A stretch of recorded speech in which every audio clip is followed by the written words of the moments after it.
दोस्तों नमस्कार, मेरा नाम है मनीष कुमार सिंह और आप देख रहे हैं 4 PM महाराष्ट्र। आपका बहुत बहुत स्वागत करता हूं। दोस्तों, कंगना रनावत अभिनेत्री हैं, अब तो मंत्री बन गई हैं, सांसद भी हैं। दोस्तों, लगातार कंगना रनावत की मुश्किलें बढ़ती चली जा रही। आपको पता ही होगा कि अभी उनकी फिल्म इमरजेंसी आई थी, बॉक्स ऑफिस पर औंधे मुंह गिरी। किस तरीके से कंगना रनावत ने सब कुछ दांव पर लगा दिया था। खुद पॉडकास्ट में उन्होंने बताया कि घर तक गिरवी रख दिया था, लेकिन तमाम विवादों के बाद भी फिल्म बॉक्स ऑफिस पर नहीं चली, मुंह के बल गिरी और जितनी कमाई की उम्मीद थी उससे भी कम कमाई में सिमट गई। अब तो ठंडी पड़ गई है बॉक्स ऑफिस पे। उसके बाद फिल्म में कुछ क्लिप्स वायरल हो गए सोशल मीडिया पर, जिसको लेकर के लोगों ने ट्रोल किया। कंगना की फिर फजीयत हुई।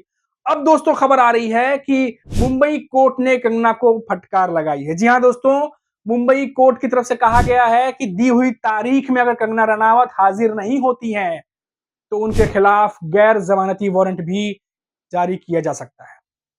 जी हाँ दोस्तों, पूरी खबर मैं तफ़सील से डिटेल से बताऊँगा आपको कि क्या है मामला, कोर्ट ने ऐसा क्यों कहा, किस कौन-सा केस चल रहा है, वो सब कुछ मैं आपको बताता हूँ। दोस्तों देखिए, सबसे पहले जो ताज़ी खबर है उसके बारे में आपको थोड़ी डिटेल दे देता हूँ, फिर उसके पीछे की बात भी हम लोग करेंगे। दोस्तों, कंगना रनावत को कोर्ट की तरफ से 40 तारीखें दी गई थी और 40 तारीख में से एक भी बार कंगना रनावत जो है वो तारीख पर नहीं पहुंची। जिसके बाद जावेद अख्तर का ये मामला है, मानहानि का केस है, जावेद अख्तर ने किया हुआ था और उनके वकील ने गैर जमानती वारंट जारी करने के लिए एक रिक्वेस्ट डाली थी और कोर्ट ने भी 40 तारीखों के बाद अब ये कहा है कंगना रनावत के वकील को, कंगना रनावत को, कि अगर अगले हियरिंग में, अगले तारीख में कंगना रनावत नहीं आती है तो उनके खिलाफ गैर जमानती वारंट जारी किया जा सकता है। जी हाँ दोस्तों, बड़ी खबर आ रही है। और दरअसल ये पूरा मामला है क्या दोस्तों, पहले वो भी हम एक बार समझ लेते हैं। कुछ सालों पहले आपको याद होगा दोस्तों, कंगना रनावत रोशन फैमिली, जो ऋतिक रोशन है, राकेश रोशन है, रोशन फैमिली को लेकर कुछ बयान देती हुई नजर आई थी, आपको याद होगा। और उस दरमियान भी वो काफी कंट्रोवर्शियल बयान दे रही थी।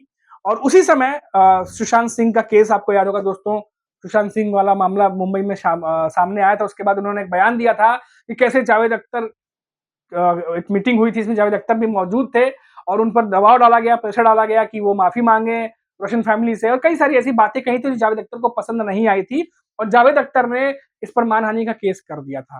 बांद्रा का कोर्ट है दोस्तों, जहां पर ये सुनवाई चल रही थी और बाद में फिर खबर आई कि मामला जो है मध्यस्थता से निपटाया जाए आपस में। उस तरीके से फिर केस जो है वो मुड़ा आगे। लेकिन 40 तारीख देने के बाद भी, 40 हियरिंग देने के बाद भी कंगना रनावत जो है वो कोर्ट में नहीं पहुंची और जिसके बाद अब कोर्ट ने सख्त निर्देश जारी कर दिया है कि अब अगले सुनवाई में अगर कंगना नहीं आती हैं तो उनके खिलाफ गैर जमानती वारंट जारी किया जा सकता है। आपको बता दें कि जो जावेद अख्तर के वकील हैं, उनकी तरफ से रिक्वेस्ट डाला गया था कि ऐसा कुछ किया जाए और जो कंगना के वकील हैं उनका ये कहना है कि संसद की कार्रवाई है, उसमें बिजी है, इसलिए कंगना आ नहीं पा रही है। खैर ठीक है, हमने बिजी होंगी वो, लेकिन हमने ये भी देखा कि फिल्म में प्रमोशन के दौरान यहाँ वहाँ वो जा रही थी इंटरव्यू करने के लिए। अब पता नहीं किस वजह से नहीं आ पा रही, वाकई में जो उनके वकील कह रहे हैं वही कारण है या कुछ और है। लेकिन जो खबर है दोस्तों वो ये खबर है कि कंगना रनावत जो है वो अगली हियरिंग में अगर बांद्रा के कोर्ट में पेश नहीं होती हैं तो उनके खिलाफ कोर्ट जो है वो नॉन बेलेबल जो है गैर जमानती वारंट जो है इशू कर सकता है। अब दोस्तों देखिए, मानहानि का मामला है और जावेद अख्तर खुद बड़े लिरिसिस्ट हैं, बड़े राइटर हैं और सभी उन्हें जानते हैं और ऐसे में कंगना रनावत और जावेद अख्तर के बीच में जो ये मामला चल रहा है मानहानि का, इसको निपटाने के लिए लगातार जो है वो कोशिशें वकीलों की तरफ से की जा रही थी और अब ये जो खबर आई है वो मैंने आप तक पहुंचा दी कि इसलिए कोर्ट ने सख्त निर्देश जो है वो कंगना को दिया है। वैसे भी दोस्तों, अगर हम पिछले कुछ समय से देखें तो कंगना रनावत अपने कंट्रोवर्शियल बयानों के लिए जानी जाती हैं। कुछ न कुछ वो बयान ऐसा देती रहती हैं कि कंट्रोवर्सी हो जाती है। खास तौर से सांसद बनने के बाद जब वो जीती, उसके बाद भी उनके बयान जो है उसी तरीके से आते रहे। हालाँकि कई बार उन्हें सोशल मीडिया पे माफ़ी भी माँगनी पड़ी, लेकिन उसके बावजूद भी देखा गया कि फिर भी उनके बयान जो है वो तल्ख़ और ऐसे ही कंट्रोवर्शियल होते हैं।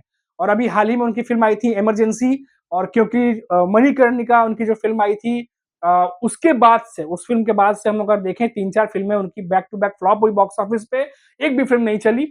और इमरजेंसी को जिस तरीके से प्रमोट किया गया था, जिस तरीके से ट्रेलर दिखाए जा रहे थे, ऐसा लग रहा था कि कुछ कुछ कुछ ये फ़िल्म करेगी बॉक्स ऑफिस पर, जिस तरीके से बज़ बन रहा था, विवाद हो रहे थे।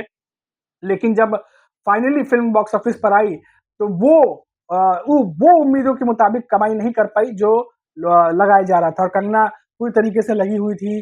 बीच में पॉडकास्ट में उन्होंने कहा कि सब कुछ जो है उन्होंने इस फिल्म के लिए कर दिया, घर तक गिरवी रख दिया, लोगों से सपोर्ट नहीं मिला, कई लोगों से फाइनेंशियल सपोर्ट भी नहीं मिला, कई सारी उन्होंने बातें कही और आखिरी में फिल्म जो है उसका डब्बा जो है गुल हो गया, एक तरीके से कह सकते हैं। और बॉक्स ऑफिस पर फिल्म उस तरीके से कमाई नहीं कर पाई जिस तरीके से कंगना उम्मीद लगा के बैठी होंगी। तो पिछले कुछ समय से लगातार कंगना के लिए जो खबरें आ रही हैं बिल्कुल भी कंगना रनावत के फेवर में नहीं जा रही दोस्तों। तो ये ताज़ा अपडेट थी जो हमने आप तक पहुंचाई, अभी के लिए इतना ही। आप देखते रहिए 4 PM महाराष्ट्र।